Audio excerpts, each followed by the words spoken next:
శివాయ. అందరికీ నమస్కారం అండి. 2025 సంవత్సరంలో మనకి నవంబర్ నెలలో వచ్చేటువంటి 1వ తేదీ నుంచి 30వ తేదీ లోపల ఏ రోజులు మనకి ముఖ్యమైన పండుగలు రోజుల గురించి తెలియజేస్తానండి. నవంబర్ నెల 1వ తేదీన శనివారం రోజున మనకి ప్రబోధిని ఏకాదశి, అలానే ఈరోజు ఆంధ్రప్రదేశ్ రాష్ట్ర అవతరణ. నవంబర్ 2వ తేదీన మనకి ఆదివారం రోజు ఈరోజు చిలుకు ద్వాదశి, క్షీరాబ్ది ద్వాదశి, చాతుర్మాస వ్రత దీక్ష అనేది సమాప్తి అవుతుంది. ఈరోజు తులసీదేవి వివాహం జరుగుతుంది. నవంబర్ 3వ తేదీన సోమవారం ప్రదోష వ్రతం. నవంబర్ 4వ తేదీన మంగళవారం మనకి వైకుంఠ చతుర్దశి, పాషాణ చతుర్దశి. నవంబర్ 5వ తేదీన మనకి కార్తీక పౌర్ణమి పండుగ, జ్వాలా తోరణం, కేదార నోములు అనేటివి ఈ రోజు నోచుకోవచ్చండి. అలానే గురునానక్ జయంతి. నవంబర్ 6వ తేదీన మనకి విశాఖ కార్తె అనేది ప్రారంభమవుతుంది.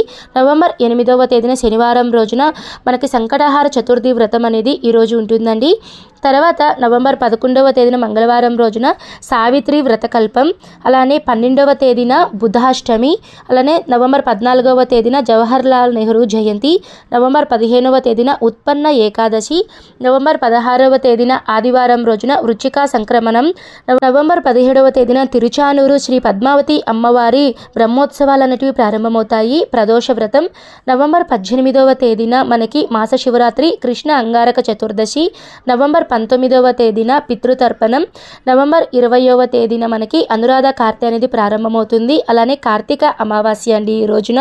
తర్వాత నవంబర్ 21వ తేదీన శుక్రవారం రోజు ఈ రోజు నుంచి మార్గశిర మాసం అనేది ప్రారంభమవుతుంది. పోలీస్ వర్గం చంద్రోదయం. నవంబర్ 22వ తేదీన అశూన్య శయన వ్రతం. నవంబర్ 23వ తేదీ ఆదివారం రోజున శ్రీ సత్యసాయి జన్మదినోత్సవం. నవంబర్ 24వ తేదీ సోమవారం రోజున శ్రీ పద్మావతి అమ్మవారి బ్రహ్మోత్సవాలలో రథోత్సవం అనేది ఈ రోజైతే ఉండబోతుందండి మనకి. తర్వాత 25వ తేదీన మనకి శ్రీ పద్మావతి అమ్మవారి బ్రహ్మోత్సవాలు అనేటివి ముగుస్తాయి. తర్వాత నవంబర్ 26వ తేదీన సుబ్రహ్మణ్య షష్ఠి లేదా స్కంద షష్ఠి. 28వ తేదీన కాలభైరవాష్టమి.